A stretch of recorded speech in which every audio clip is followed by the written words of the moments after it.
I have this item that appears to be made of some plastic or epoxy resin, possible Bakelite. It weighs about a pound, it doesn't open, and the only moving part is the slider on the one side. You can see in it that it is filled with some weighed mass, so it's not meant to open up.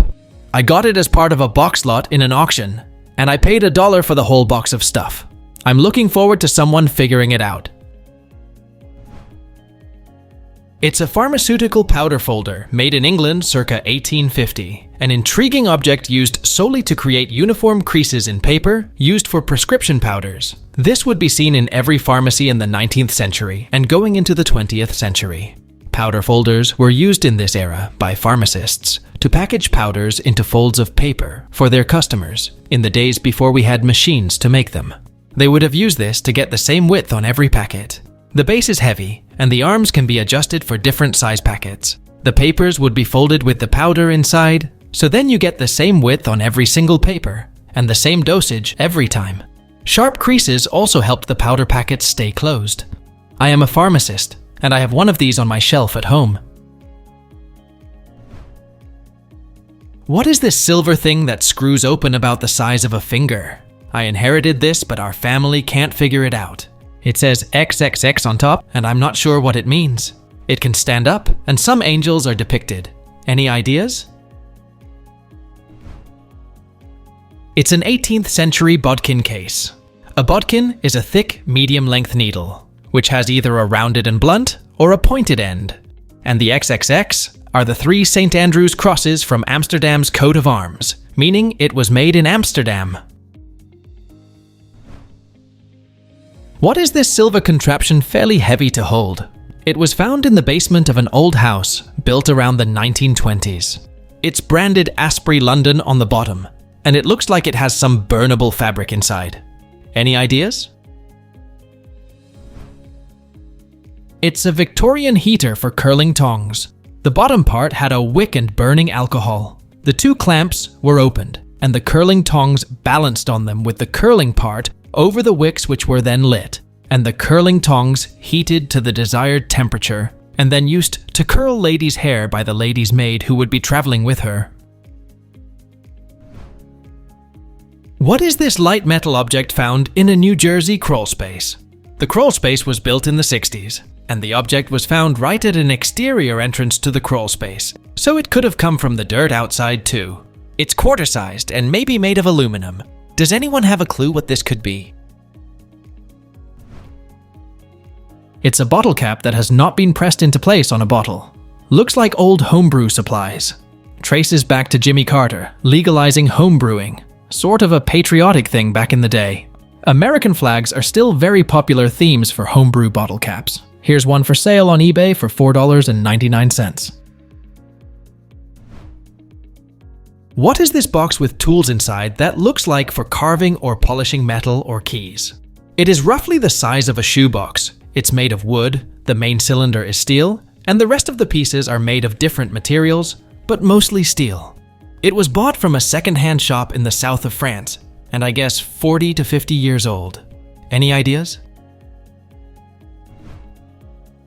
It's a 1940s Marshall Peerless watchmaker's lathe missing some parts. A watchmaker's lathe is tailored for watch repair and clock repair. It's a mini lathe designed to handle the tiny parts found in watches and clocks. With tools like the graver and the cullet, watchmakers can perform tasks like threading, turning, and milling with utmost precision. A patient brought this guy because he collects antiques and figured we would want it. It has a hole down at the 45-degree angle, but the screw cannot pass through. The center shaft is threaded, and the circular piece under the double rings can screw upwards and downwards. It appears to be a medical device, but I could not find this specific kind. The closest thing I could find to it was a suture tool, but it did not have the angle to it. Anyone know what this thing is? It's a 19th century tonsil snare for tonsillectomy. It was used to catch the tonsil after removal so the patient wouldn't swallow it. Tonsillectomies can be traced all the way back to 1000 BC, however became much more popular in the 1800s. Unlike today, only part of the tonsils were removed. This frequently led to further obstructions and problems. However, towards the close of the 1800s, doctors discovered ways to handle post-operative bleeding, and the complete removal of the tonsil became much more popular. What is this thing I found in the creek bed near Gainesville, Georgia? One side is convex and grooved, the other is concave and relatively smooth. There is an old fallen-apart grist mill 100 yards upstream from the sandbar I found this lying on. Google Lens returned one vaguely similar image that had slightly different markings, but there was no info about what it was. I really appreciate any help you can provide. I'm a North American archaeologist.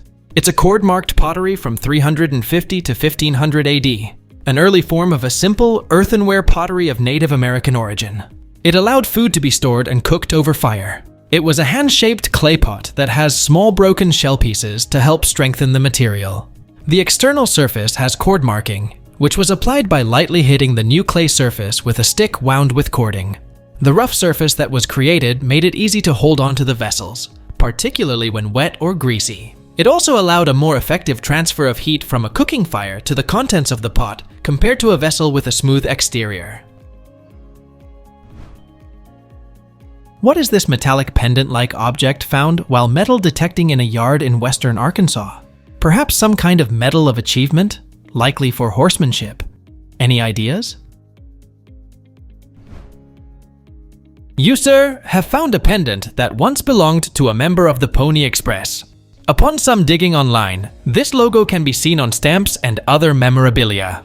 The Pony Express was an American Express mail service that used relays of horse-mounted riders between Missouri and California from 1860 to 1861.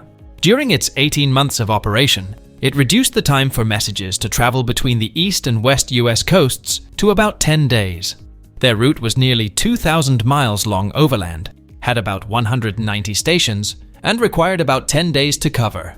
Each rider generally rode 75 to 100 miles and changed horses every 10 to 15 miles. The service was remarkably efficient. Only one bag of mail was reported lost. Despite a heavy subsidy, the Pony Express was not a financial success and went bankrupt in 18 months when a faster telegraph service was established on October 24, 1861. I found this recently in an abandoned farmhouse. It's about 15 inches tall and is made of a steel chrome finish.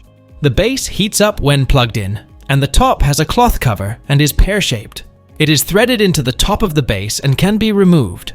There are no maker marks. There is a sales tag, but other than a price and a short handwritten note about it being the last one available, I can't seem to come up with any further details. Any idea what this is? Please let us know down in the comments. Thanks for watching. Let's make life fun.